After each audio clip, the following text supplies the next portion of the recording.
ত্রিপুরা তপশিলি জাতির সমন্বয় সমিতির ৪৪তম প্রতিষ্ঠা দিবস ও বৈজ্ঞানিক সমাজতন্ত্র তথা সাম্যবাদের স্রষ্টা মহান দার্শনিক কার্ল মার্কসের ২০৮তম জন্মদিন পালন করা হয়। ত্রিপুরা তপশিলি জাতি সমন্বয় সমিতির রাজ্য দপ্তরে সংগঠনের সাধারণ সম্পাদক কমরেড সুধন দাস ও সংগঠনের সভাপতি কমরেড রতন ভৌমিক সহ অন্যান্যরা উপস্থিত ছিলেন। ব্যুরো রিপোর্ট আরই ধর্মনগর। এবং রাজ্য কমিটির সাধারণ সম্পাদক কমরেড সুধন দাস।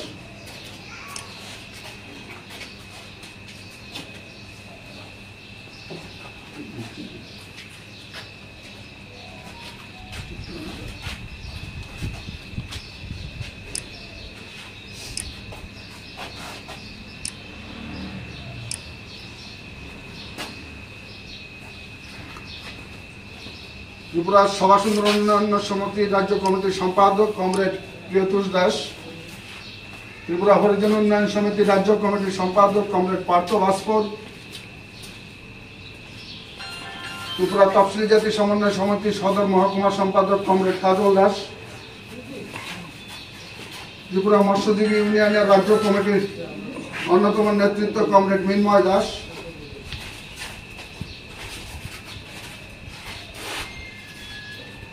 ত্রিপুরা জন্মশিল্পীর রাজ্য সম্পাদক বিপদবন্ধু ঋষি দাস,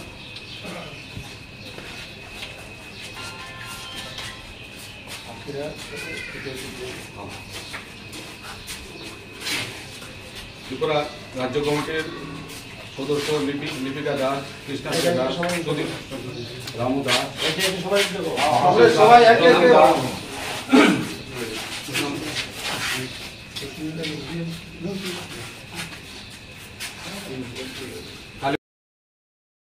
জন্মদিন এবং ত্রিপুরা তপশিলি জাতি সমন্বয় সমিতির ৪৪তম প্রতিষ্ঠা দিবস আমরা ত্রিপুরা তপশিলি জাতি সমন্বয় সমিতি আমাদের রাজ্য দপ্তর ডক্টর বি.আর. আম্বেদকর ভবনে পালিত করতে যাচ্ছি।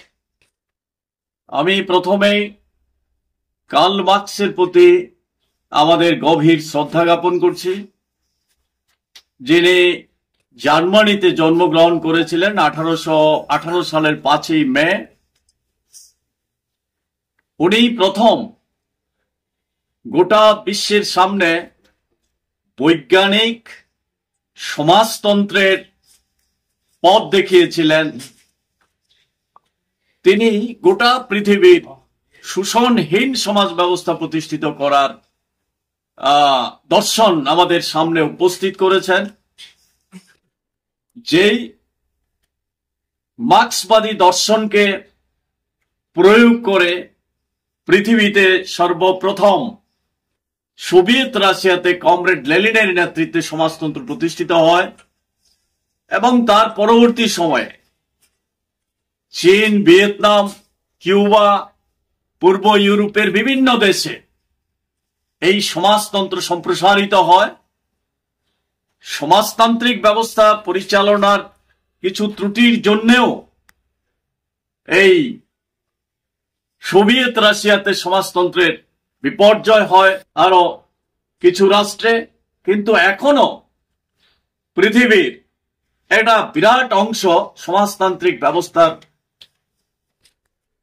মধ্যে বসবাস করছে। চীন, ভিয়েতনাম, কিউবা, উত্তর কোরিয়া সহ। এছাড়াও গোটা পৃথিবীতে আজকে এই ধনতান্ত্রিক ব্যবস্থার সংকট দিনের পর দিন যে বাড়ছে, কর্মহীনতা, জীবন জীবিকার মান ধরে রাখতে পারছে না, সংকট সৃষ্টি হচ্ছে, কর্মসংস্থান নেই নতুন করে। এই অবস্থা থেকে বেরিয়ে আসার জন্য পুঁজিবাদী ব্যবস্থা সংকটের মধ্যে, তার মধ্যে দাঁড়িয়ে মার্ক্সবাদী পথকে অনুসরণ করে সমাজতান্ত্রিক সমাজ ব্যবস্থা এগিয়ে যাচ্ছে এবং গোটা পৃথিবীতে মার্ক্সবাদকে অবলম্বন করে শোষণহীন সমাজ ব্যবস্থা প্রতিষ্ঠার লড়াই হচ্ছে এবং কিছু কিছু রাষ্ট্রে এই বামপন্থীরা, মার্ক্সবাদীরা, তারা নির্বাচনের মধ্যে দিয়েও রাষ্ট্র ক্ষমতা দখল করছে। যেমন শ্রীলঙ্কা, যেমন নেপাল।